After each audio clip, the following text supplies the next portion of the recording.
Season of Defiance. Unyielding favour leg armour.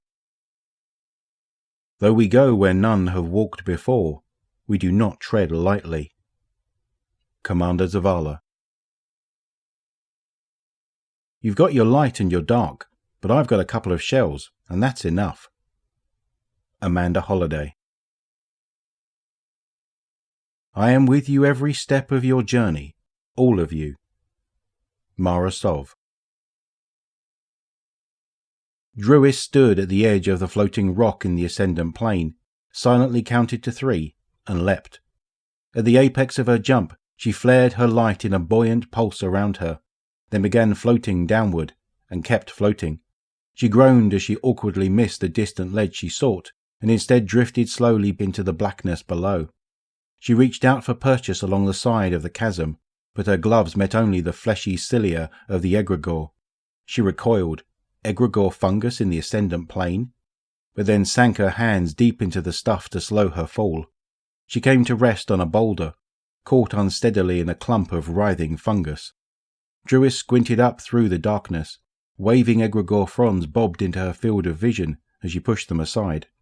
She brought the sleeve of her green velvet robe to her mouth, trying in vain not to inhale the cloud of foul spores that hissed steadily from the fungal pods. She focused herself. "Come on, Queensguard," she muttered. "You can do this." She thought of Queen Mara and concentrated her light beneath her, forcing herself upward too. A pervasive whispering pushed into her mind as a sticky tendril brushed against her arm. She swatted it back and focused again. She thought of the prisoners languishing within the pyramid outposts, innocents who needed. A wet Pilius flopped onto her boots, thrumming with terrible memories. She kicked it away with a snarl and thought of her allies, those she'd helped and been helped by along her journey. The stone shifted beneath her as the ascendant plane rearranged itself with a lurch. She looked up as the egregore on the sides of the abyss began to intertwine, sealing her in. There was a cold shock of fear, then rage. "I will not die here," she thought. "Not in this place. I will not be food for this creeping filth. Druis thought of herself.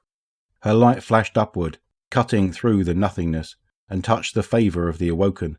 Spirals of tiny purple crystals sprouted from the ground beneath her boots. The shifting stone she stood on locked in place, fused into an amethyst mass. An egregore pod wavering inches from her face froze, crystal encrusted, like a piece of sugared fruit. It bent heavily, then snapped under its own weight and shattered on the ground. Druis wreathed her light around herself. The egregore on the side of the chasm recoiled as if burned, revealing handholds of bare, clean stone. She nodded, tightened her sash, and began the arduous climb back to the top.